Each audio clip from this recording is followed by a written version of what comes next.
right, Sports Talker Nation, welcome back once again. It's your host, the G-Man, and though we are in the middle of the dog days of summer, football is right on the horizon, and what goes better with football than fantasy football? So we here at Sports Talker Nation, we're going to fill that need for you as you approach and your hunger gets greater and greater for some football and some fantasy football. What we're going to do is provide a snapshot of each team, kind of your fantasy studs, duds, potential breakouts, that sort of thing. Now, guys, we're going to be doing a lot of stuff with fantasy football this year.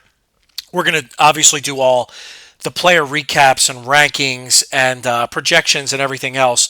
But just to get you started, over the course of the next 4 to 6 weeks, what we're going to do is drop a team or two every day of both a true football analysis, because I'm not just a fantasy geek. No offense to my just fantasy geeks out there, but I'm a football guy. This is what I do. This is my thing. So we're going to go over a football analysis as well as a fantasy analysis, because I don't think the two are mutually exclusive. They're not the same, but they can be closely linked, and I think we're going to have a lot of interesting stuff to share.